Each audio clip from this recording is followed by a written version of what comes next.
Hi, everybody. Welcome to week 6. We're going to talk about data collection this week. My name is Julie Atwood. I'm a board certified behavior analyst and a licensed behavior analyst in the state of Oklahoma. I started out in general education. I was history and secondary ed. Then I kind of meandered around for a while, so I taught English overseas. I worked with teenage boys with autism spectrum disorder in a residential facility for a while. I switched to early intervention, did early intervention for about 5 years. I got my master's in special education, and I've been a BCBA for a school district for about 7 years now. And I'm currently a PhD student at the University of Oklahoma. Hi, guys. My name is Jacqueline Purser.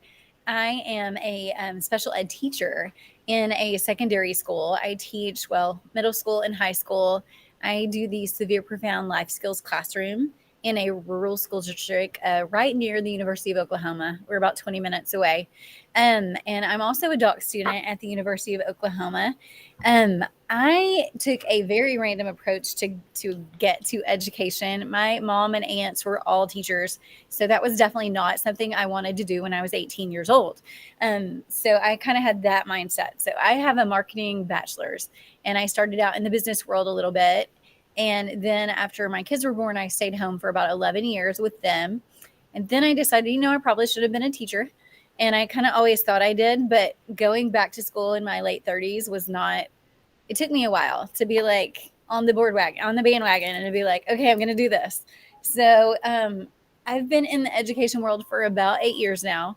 And speaking of the world, so I have taught general ed. I have taught dyslexia, reading intervention small groups, which I loved. And then we moved to Oklahoma. And so the reading dyslexia intervention were all in Texas. And now I'm in Oklahoma, and I got my master's in special ed so that I could stick with the learners that needed me. That was I immediately knew when I taught general ed that first year that I was frustrated and that I needed to do something different because I couldn't get the needs of the kids met that struggled. And I was frustrated all year long. And I knew that was just not where I was supposed to be. So long story short, I am teaching in special ed and I love it. I've done pre-K, I've done elementary, I've done middle. Now I'm at high school. I do go to the middle school a little bit because my classroom, life skills classroom, is not over there. They don't have one of those yet. So our district's so small that I have about 4 students that are middle school students. And I do go over there, try to get over there once a week to see them. Most of them come to me half a day, so I do see them. But one of my kiddos, he's being included in all of his great general education classes. And so I just have one that I just don't get to see regularly. Long story short, I'm learning with you on this week's lesson. I do collect data in my classroom, but it's been about 4 years since I had this in a master's program. And I am learning along with you. Miss Julie Atwood is going to teach all of us how we can take data great in our classrooms. And so I can get better along with you. Well, data is my favorite thing. So you guys get to experience my very favorite part. And so today we're just going to talk about, ways to identify and define target behaviors and the different types of data collection, because we have continuous data collection and discontinuous data collection. And then we're going to talk about some tools and tips and resources for you as well.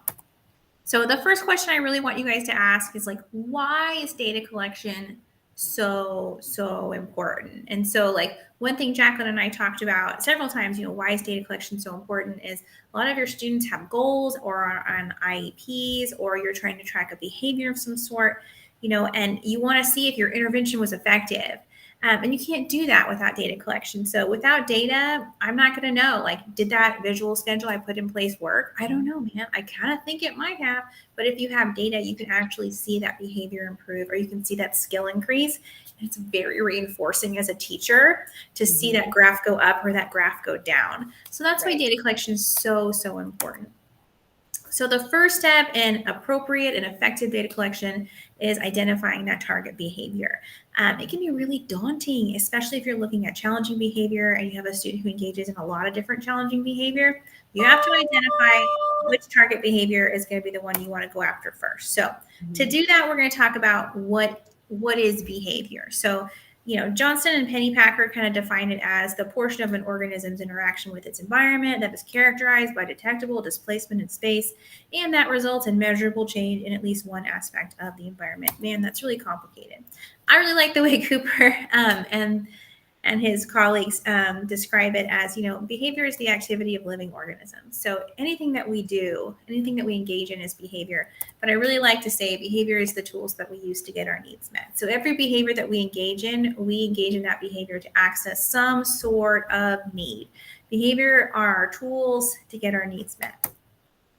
So remember, behavior is an action. Behavior is observable and it is measurable. It's something that your body does within an environment. It is not an internal event, as some would call it. So emotions and things like that, emotions would not be considered a behavior. It's something that you can do that's an action. It's observable and it's measurable. Mm-hmm. And we like to say it's like we have to use the dead man's test, So if a dead man could do it, it is not a behavior. So can a dead man fly a plane? No. So flying a plane is a behavior because a dead man could not do it. Could a dead man be non-compliant? Absolutely, he could. He could just lay there on the ground. So yeah, non-compliance would not be a behavior because it's something a dead man could do. Now, there are things that you could do. There's behaviors you can engage in while you are being non-compliant. You could scream. You could say no. You can tear up your paper. All of those actions could be behaviors. But non-compliance would not be considered a behavior. It has to be an action.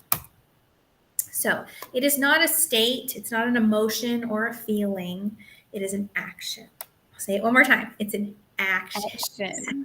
Action. So being angry or lacking motivation would not be considered a behavior. Not. Hey, Julie, on this slideshow, do we want to put it in slideshow format or do we want to leave it? I can. I don't mind. Here, I'll put it in slideshow. How does that look? I like it. Okay. Thank you. No problem. So when you're looking at identifying a target behavior, what did the person do? Did they hit? Did they ask for a break? Did they elope from the environment? Did they say thank you? These are all things that you can see, you can observe, you can measure. They are behaviors. So the second step in data collection is defining that target behavior. So you want to make sure you have identified your target behavior and you've defined it really clearly. Because a lot of times, and Jacqueline will tell you, how many paras do you have, Jacqueline? I have 8. 8 paras. A lot of times, there'll be more than one person collecting data. So even if you're in a general education classroom, all of your students go to specials, they go to essentials, they go to electives, they may go to music, PE, all these other things. There's multiple people that may be collecting data for that student. So we need to have a really good, clear definition of that behavior. So when you're defining it, make sure that it is observable and measurable. So an operational definition is kind of what we call it. It provides a complete info about the behavior's occurrence and non-occurrence and enables the practitioner to apply procedures in a consistently accurate and timely fashion. It's so complicated. It's a really clear definition of what the behavior looks like because when I say elopement, when someone else says elopement, they might mean different things. So, hey, I went and eloped with my spouse in Vegas, but when I say elopement, I'm thinking a child is running out the building, So we want to make sure we're really clear on what elopement means in this situation. So that's a really good example. Really, I have been in charge of students that were runners, and I never heard the term elopement until I saw it on your slideshow. No, really? I maybe I'd heard it and I just didn't associate. Nobody said this is what I'm talking about. But who would know that? So I learned this because my first job in education was a long-term sub job with our behavioral unit at an elementary school that my kids were going to. And we had 2 that were runners. So we got special permission to only wear jeans every day. That way we could have pockets to hook our walkie-talkies to so that we could radio the front office if we needed assistance. So yes, so all of that to say, I'm glad to know that there's a term for runners called elopement because I did not know that. Yes. And not everyone uses it. And that's fine if you label your behavior differently. Like I may say aggression, right. Somebody else may say physical aggression or verbal aggression. And that's totally fine. And that's why we have definitions. They need to be observable. They need to be clear, and they need to be complete. They need to show you when does the behavior start and when does it stop. So just make sure when you are defining a behavior, it's kind of tricky sometimes in the beginning, especially, but you'll get the hang of it. Like, what does that behavior look like specifically for that student?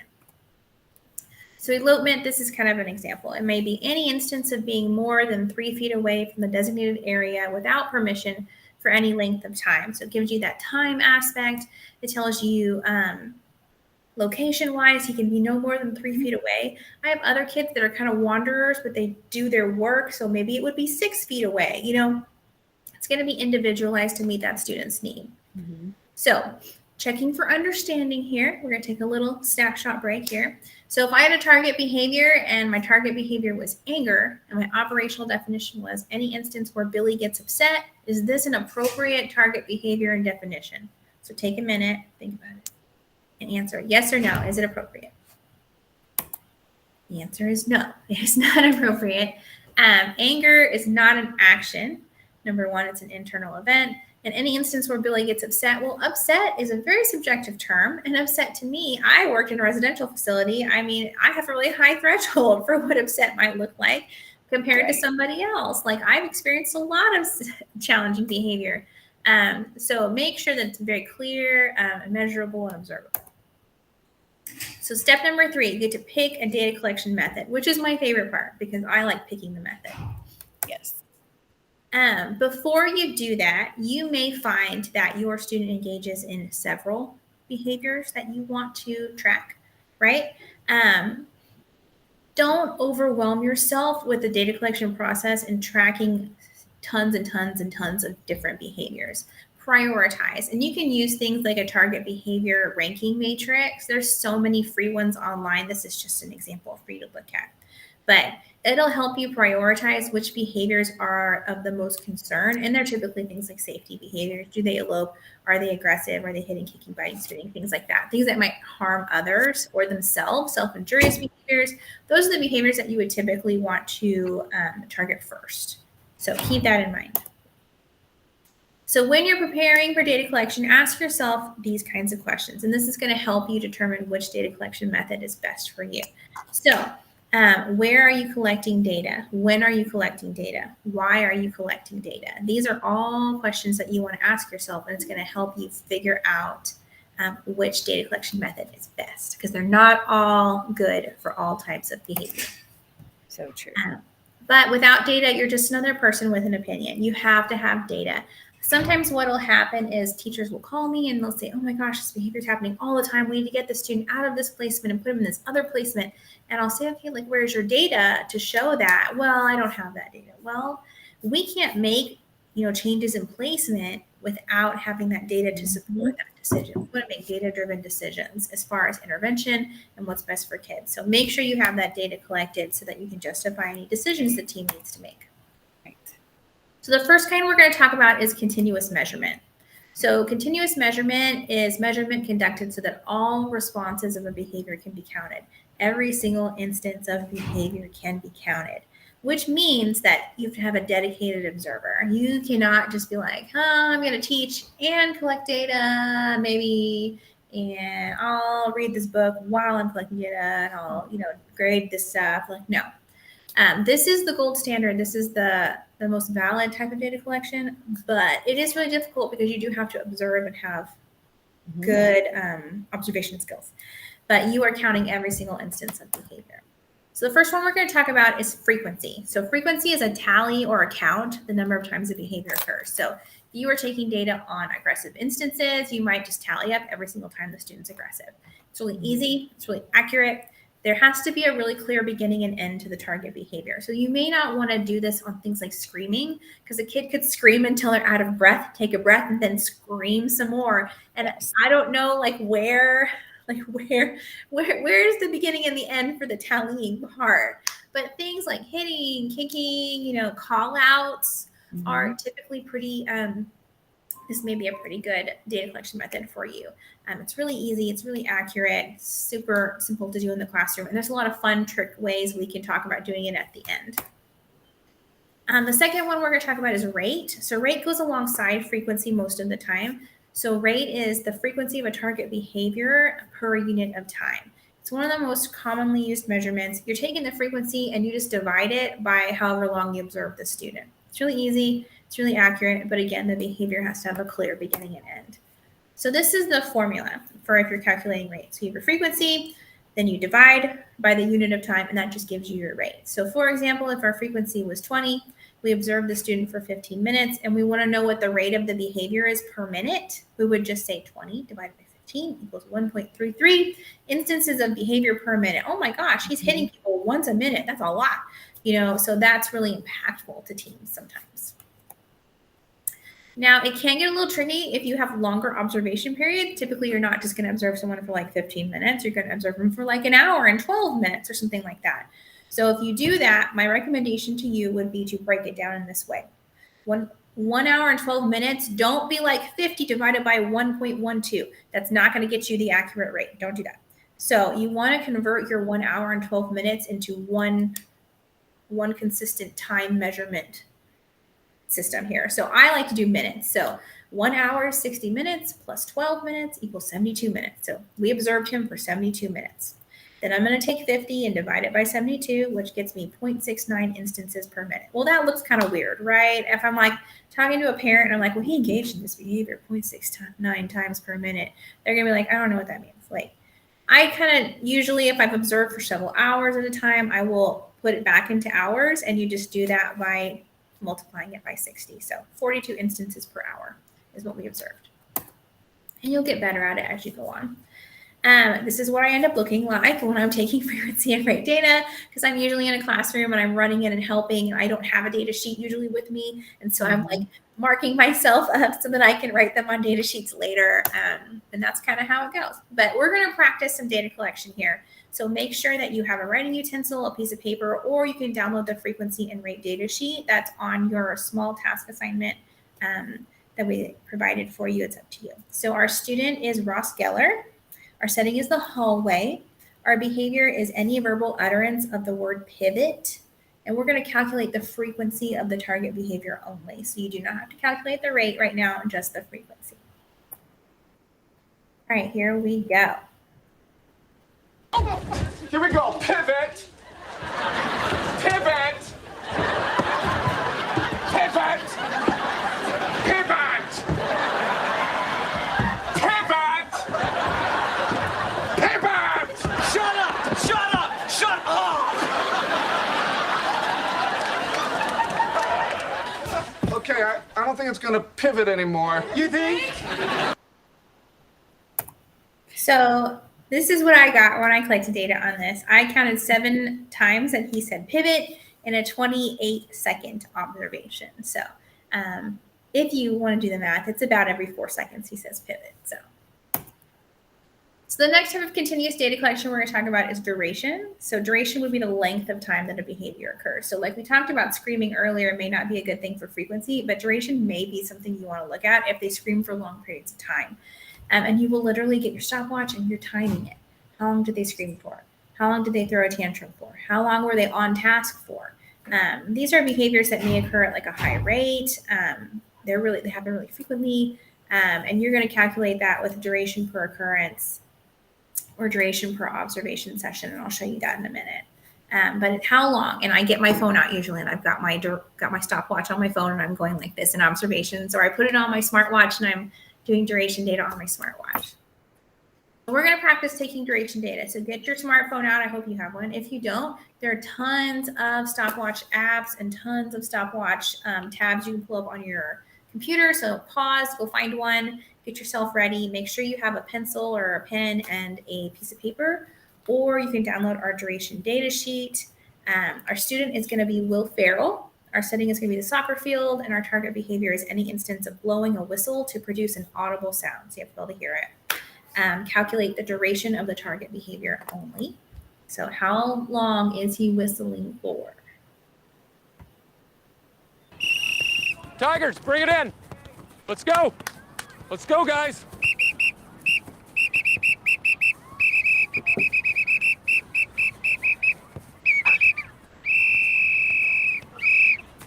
All right, Tigers. Tigers. Let's look.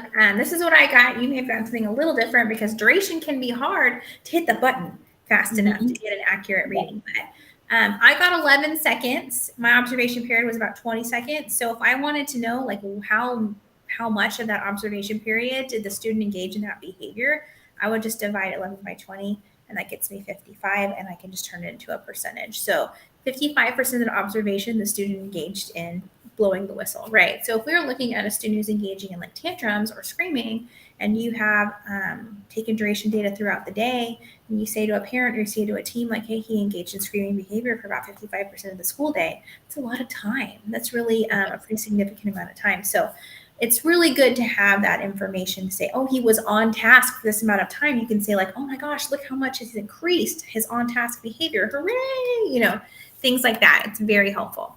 But do remember to hit the stop button when you're taking duration data, because I do that all the time. I forget to hit it, and then your data is useless because you forgot to hit the stop button. So hit the stop button.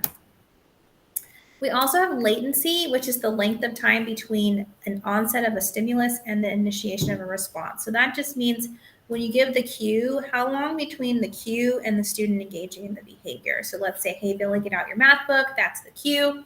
How long between then and then Billy actually gets out his math book is latency.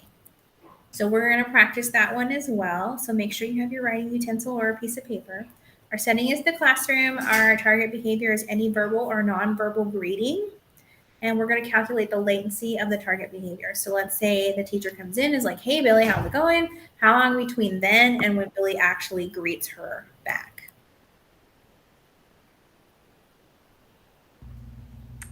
In this video, you will be taking data on latency of returning a greeting. Come in. Hi, Bill.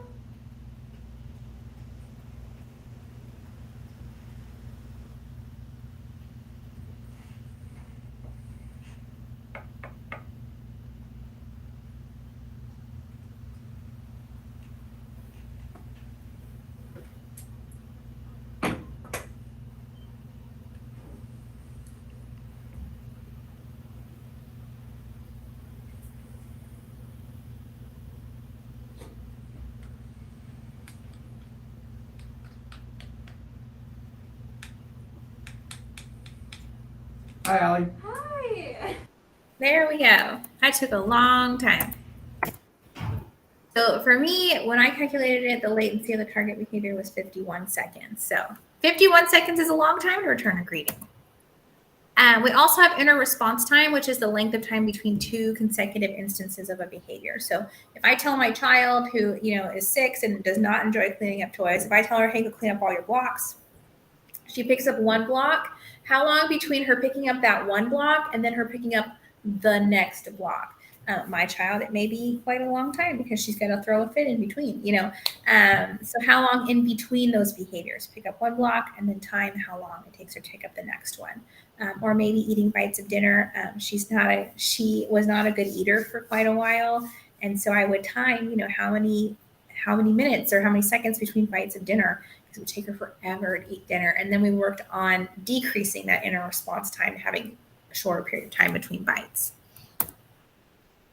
So the other one we want to talk about is ABC continuous recording. This is kind of the gold standard for FBAs. Typically, I will make sure I always take ABC data when I'm doing an FBA, but I may have one of the other data collection methods involved as well. So I usually take like 2 or 3 kinds of data, but I always make sure I have ABC data. So with ABC data, the observer records occurrences of the target behavior, antecedent, and consequence variables during a period of time. So you have your A, which is your antecedent, you have your B, which is your behavior, and you have your C, which is your consequence. So you're going to write down what happened right before the behavior, what did the behavior look like, and then what happened right after. And the thing that gets people kind of messed up sometimes is they want to write like, hey, I told Billy to put his book away. Little Billy threw his book on the ground and stomped on it, and hey, little Billy was suspended. I promise you, he was not immediately suspended after stomping on that book. So what happened right after? Did you give him attention? Did he get a redirection? Did he get a prompt? Did you ignore? Did peers giggle when he did that? So what happened directly after that behavior? And ABC data is really awesome because it may reveal events that are related to the target behavior. Things like, oh, this is always prompting this behavior. This is always an antecedent to this behavior. So maybe we should look at making some adjustments to the environment. It can help us find useful information without disrupting routines. It may show some correlations, but sometimes it can be really difficult to detect. So be aware the data may be misleading at times, but sometimes it'll help me see like, oh my gosh, I'm always having an issue at 10:45 in the morning. Why am I always having an issue at 10:45 in the morning? Well, what if I gave him a snack at like 10:30? Well, magic, hooray! I gave him a snack at 10:30 and everything is wonderful moving forward from there. So antecedent behavior consequence. It really helps us determine patterns that precede and directly follow that behavior. And it can look a lot of different ways. It depends on your personal preference. So these are some examples. I like to write out the antecedent behavior and consequence, but I am a nerd. Some people really like to use the checkboxes. So they'll do this kind of data sheet. And there's examples of all of these in your small tasks. So you can download these for free. Take them to your schools when you get a job. Use them to your leisure. But you can check what happened before, what happened after, fill in what your behavior is. This one you can code it if you want. It's fillable. You can go in and be like, A, B, C. I don't love this one because then I got to look down and like check all the code. It's not my favorite thing, but some people really like it. This one's really easy. It's just another checkbox one. You can kind of check the setting, what happened right before, and it kind of helps you determine what's the potential function of the behavior. Or you can write in it. There's a writing box one in there as well. So we're going to practice. So pick an ABC data sheet from the folder that really speaks to you, that you feel is the best one for you. Make sure you have a pencil or a pen, something to write with. Our student is going to be Sheldon Cooper. Our setting is going to be the ball pit, and it's going to be any verbal utterance of the word bazinga. So anytime Sheldon Cooper says bazinga. This is like my favorite thing. Is this your favorite thing, Jacqueline? I love watching this clip. It makes me want to watch Big Bang again. It does. Okay, so here we go. Oh, hold on. There. Hi, I'm Dr. Hofstadter. Where is he? Ball pit. Thanks for not calling the cops. Oh, hey, it's no big deal. My sister's got a kid who's special. Yeah, well, he's extra special. Hey, Shelly. What you doing? Size ratio was all wrong. Couldn't visualize it. Needed bigger carbon atoms. Sure. How did you get into this place? Back door has a 5-pin tumbler system, single circuit alarm, child's play. You can start sorting protons and neutrons while I build carbon atoms. No, I don't think so. We need to go home now. But I'm still working. If you don't come out of there, I'm gonna have to drag you out. You can try, but you'll never catch me. For God's sakes!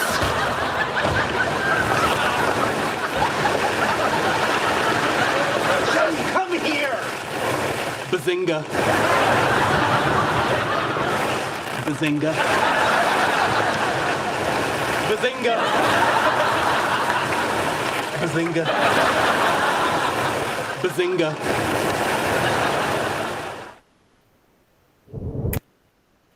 Okay, so this is going to be our second check for understanding. So what triggers or antecedents did you observe for the target behavior of bazinga?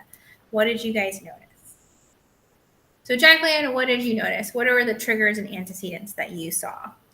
Well, I noticed that Dr. Sheldon Cooper was very much in the middle of a activity that he wanted to complete. And he was asked to leave that activity.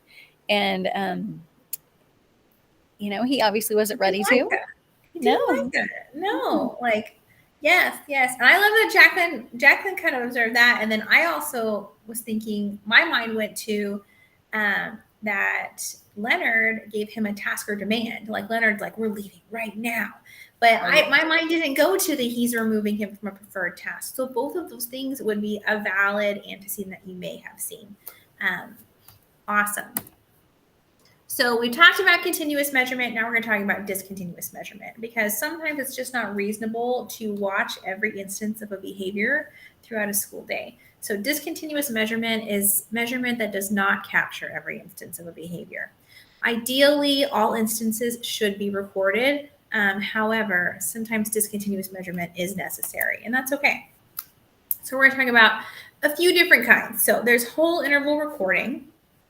With whole interval recording, you would take your observation session, and typically I'll kind of pick the time of day in which I know the behavior is going to occur the most. So if I've taken some preliminary data and I'm like, man, this child always has a hard time during math, I'm going to go watch math. And I'm going to take my observation session and I'm going to chunk it into brief and equal intervals. So if I'm watching for 10 minutes, I'm going to take it into chunks of 10 seconds or 20 seconds. It has to be very brief. You really don't want to be more than a minute interval, and you will see why here in a minute. So at the end of each interval, you're going to observe and you're going to say, did that target behavior happen for the entire interval? So if my target behavior is something like screaming, for that entire 10 seconds, did that student scream? It had to be the whole 10 seconds. It can't be seconds 1 through 9 and then they stopped. If they stopped, you don't put an X. But if they screamed for the entire interval, then you'll be like, yes, X or plus or whatever you want to do. I always put X's, but it's up to you. So intervals are brief, around 10 seconds, and then you report it as a percentage. So this is what it would look like. You know, here's my intervals, and X when it did happen for the entire interval. Hey, there were 9, 20 intervals were counted. 9 divided by 20 is 45. So 45% of the intervals, I saw the behavior. So then we have partial interval recording, which is very similar. Same thing with the intervals, brief intervals, observation periods divided up. But with partial interval recording, at the end of the interval, you'll be like, did my behavior of concern happen at all during that interval? So it didn't have to happen the whole time. It could have been 1 second of that 10-second interval, and then you would still put an X. So at any point during that interval, did the student engage in that behavior? And you can see there's a lot more interval boxes that are X here. Because, you know, with partial interval recording, you tend to over document behavior, and with whole interval recording, you will tend to under report behavior. So with this one, there's 14 divided by 20 is 70%. So then we have momentary time sampling, which again, you'll divide your observation period into intervals. Now they can be brief. With momentary time sampling, they can be a smidge longer. So you could go up to a minute, 2 minutes if you wanted to. But with momentary time sampling, you will look up at the very end of your interval and you will say, is that student engaging in that behavior right now? It doesn't matter if they were engaging in it for the entirety of the interval until right now. If they're not doing it right that second when the interval is over, then you do not put an X in. So with this one, hey, 7 divided by 20 is 35. So we're going to practice this with like literally the most annoying video I've ever made in my life. I don't know why I do this to myself. I hate listening to it, but you get to listen to it now 3 times. So you're going to good video, Julie. It's a good video. It's a very good example of what we're looking for. It is, but it's annoying. So 3 discontinuous recording. You're going to download all 3 of those discontinuous recording data sheets. So whole interval, partial interval, and momentary time sampling. Make sure you have a writing utensil. I am the student. The setting is my cubicle. The target behavior is pen tapping. So in the instance of any part of a pen hitting a solid surface, that is hard enough to make a sound. The intervals are going to be 15 seconds long. And the video actually has like a little green-red background that'll flash back and forth every 15 seconds for you. So that'll help you keep track of the intervals. So when it pops over, it's going to keep count for you about how many seconds on the screen. So 15-second intervals, and you're doing whole interval recording. Did my pen tap for the entirety of the interval? Okay. So get yourself ready, push pause if you need to, and here we go.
So this is what I got on my whole interval recording. I like to put little minuses if the behavior did not occur, but you can leave it blank if you want.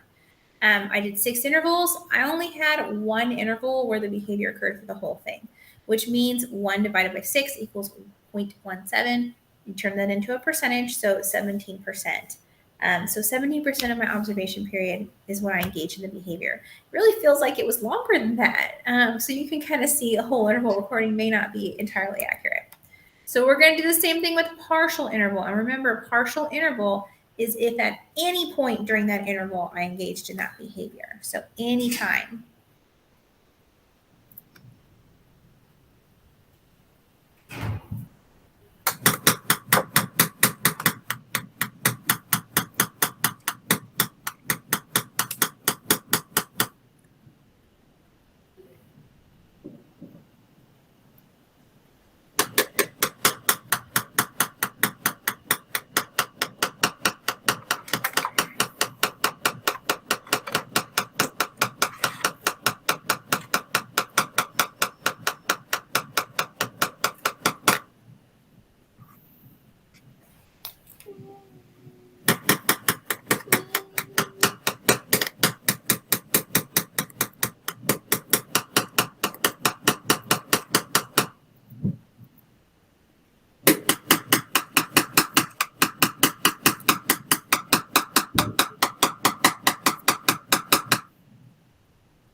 Okay, so here's my data collection sheet. I engaged in that behavior at some point during every single interval. So 6 divided by 6 equals 1 times 100 is 100. 100% of the time I engage in that behavior. And that seems like it might be a little high because I know there were breaks in there. So we're going to try it one more time with momentary time sampling. So remember, momentary time sampling at the end of that interval, when it hits that 15-second mark, you look up and listen. And if I'm engaging in the pen tapping at that moment, then you will put a little X or a plus. But if I'm not, then you will not.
Okay, so here's my data sheet. So on mine, I got 5 out of 6 intervals, which equaled 83%.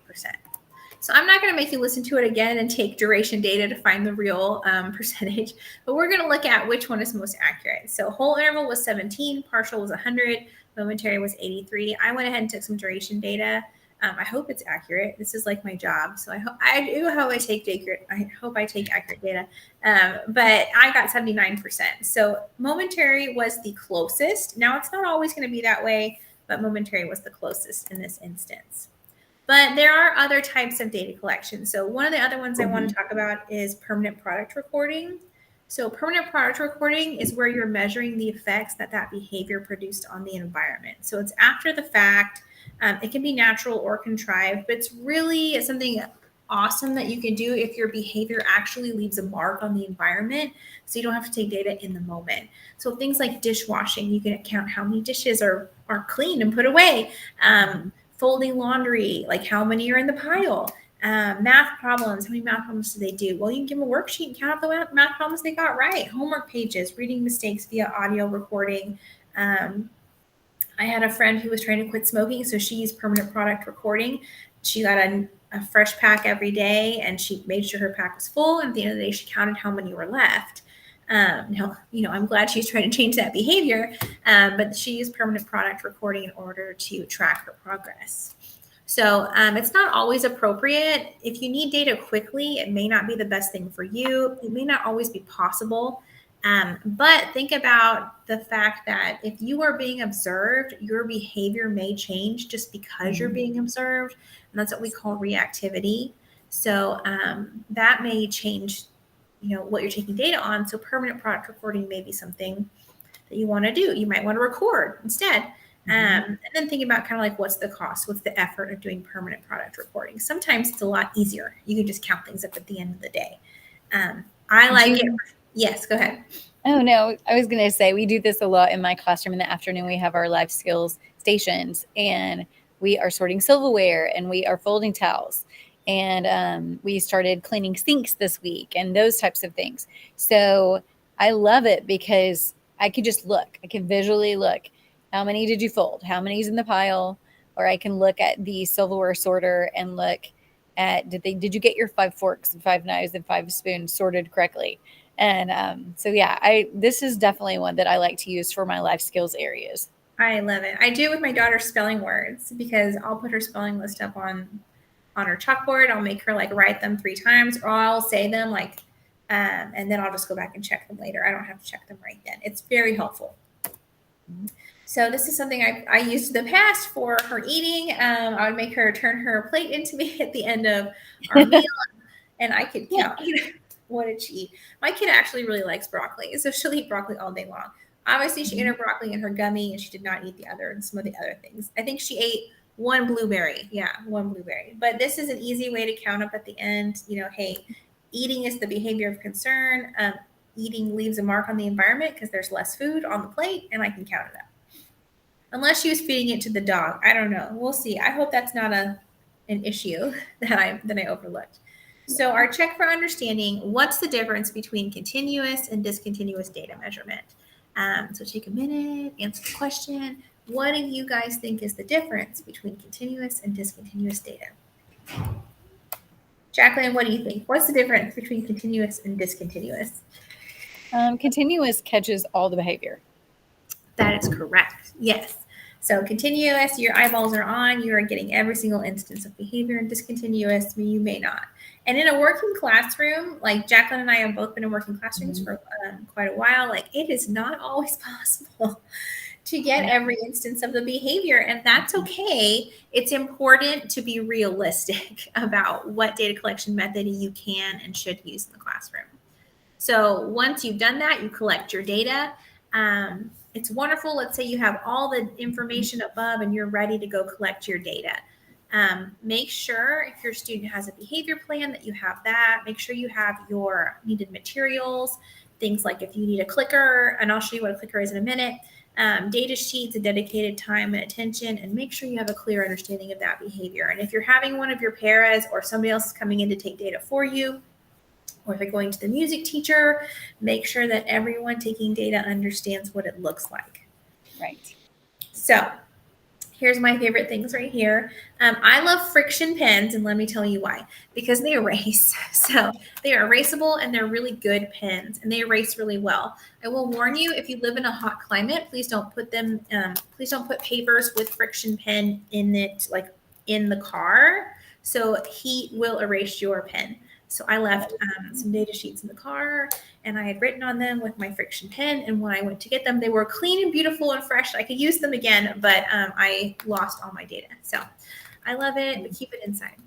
Post-its, I'll put Post-its on the back of my name tag a lot of times, and I'll tally that way. I love my iPad and my Apple Pencil. Not everyone's district gives them one. Mine did. I have a program called Notes Writer Pro where I can put my data sheets right into this program, and I can just fill out my data sheets via my tablet, and then I can email those data sheets to teachers, or I can put them in my Google Drive directly from my iPad. It's really convenient, so that I don't have to carry data sheets with me and worry about losing them and then shred them later. I could just have them right there in my iPad. Stopwatches. This down at the bottom, this little silver thing, is a clicker counter. I will tell you, this type makes a sound. It goes click, click, click, click, click every time. So if you don't want your student to know you're clicking it every time they engage in the behavior, you may want to use this other one right here. This black one is one that's like a ring, and it does not make a sound. And you can get both of these on Amazon. They're super cheap.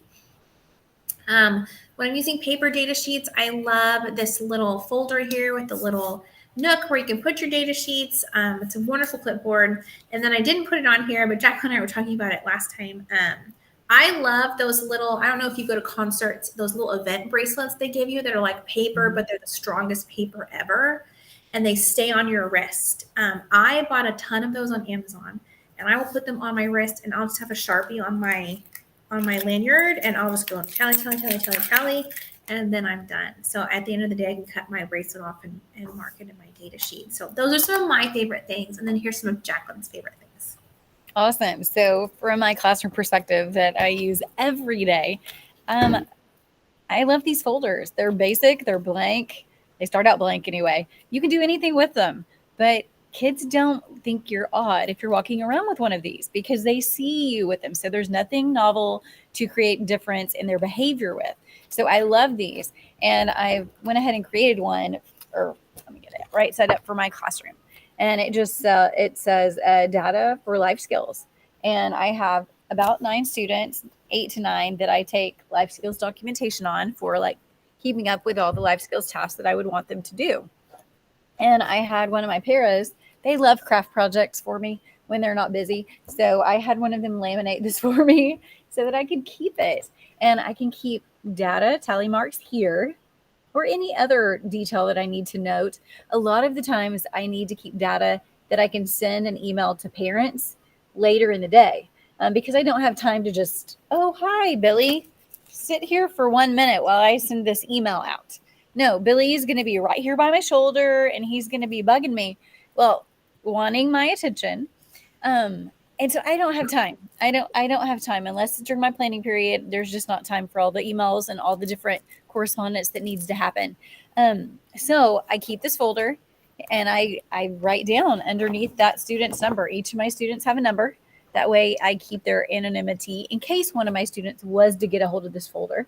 They won't realize what it is. And so that way I can message other teachers, whether it's the gen ed teachers that I need to message about something, or whether it's their parents, or whether it's my SPED director. I can do that right here with this little folder. Also, I like to use paper clips. If I'm like, one of my students struggles, and it's February, and I've had him since the end of August, and we struggle with continuing a task without getting out of our seat. So that is the one behavior that we're working on. And so I will use, I opened up the wrong drawer. I will use paper clips. I have got tons of paper clips and I will use them and I will transfer them from one pocket to another. I'll start out with them. I'm right-handed, so I'll start out with anything in my right pocket. And I usually have a sweater that has big pockets because it's cold in this building, depending on where I go. So I will move them from one pocket to the other to keep tallies. If I had one of those bracelets, I guarantee you one of my students would figure out how to get it off me so that he could play with it. So the Julie bracelets that she has may or may not work in my classroom because I've got Houdinis in this classroom and they would know what to do. But I love using folders. You can also use beans. I know a teacher that used all the different kinds of dried beans that you can get at the store, which that's a very cheap tool that you could use to count behavior of different students. Like you could say, Anne is a black bean girl today, and Peter is a pinto bean boy today.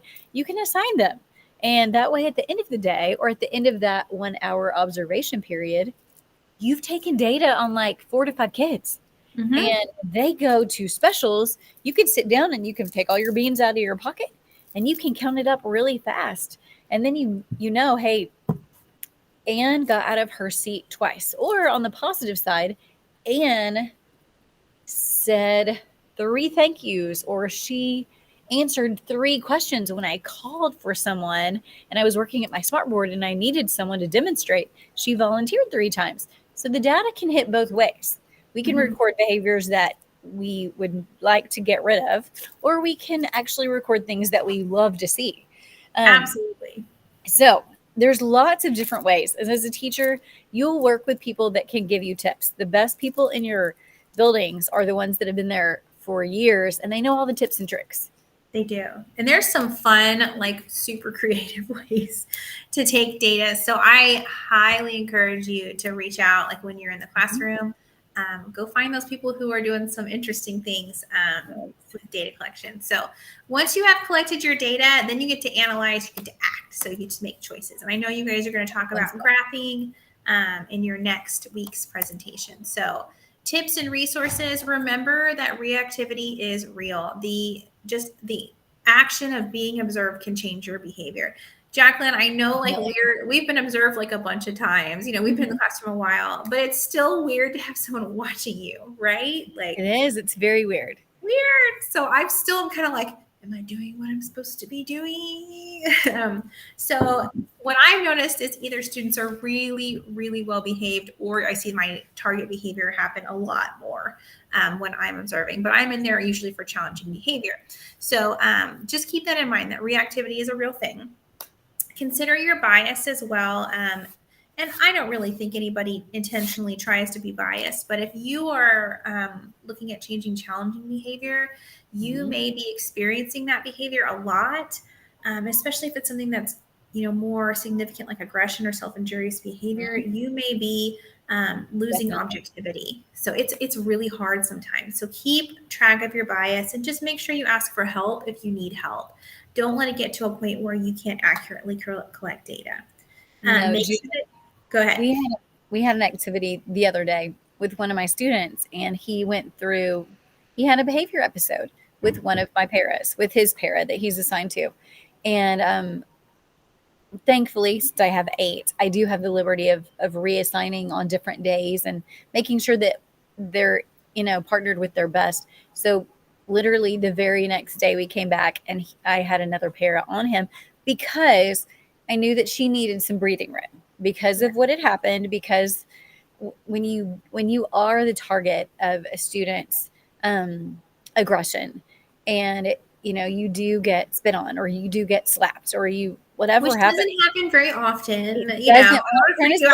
it doesn't happen often. But yes, when it does, like you do need a break sometimes, and ask for that break. Like it's very important.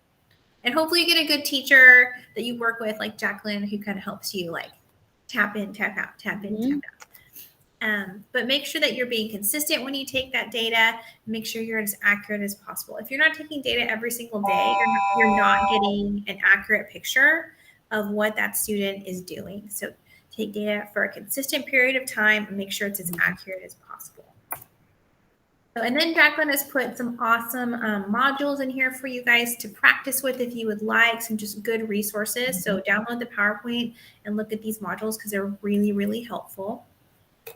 I don't know. What do you say, Jacqueline? Do you say data or data? I say both. You say both? I think I kind of go back and forth too. I don't think I realized that it was like there was a difference. Like you know what I mean? Data. I don't know. We're both right. No one's going to yell at you if you say data or data. It just depends. And they're both correct. But I really hope you guys have learned and enjoyed our presentation. Let us know if you have any questions at all. We've really enjoyed putting it together for you. Bye. Thanks, guys.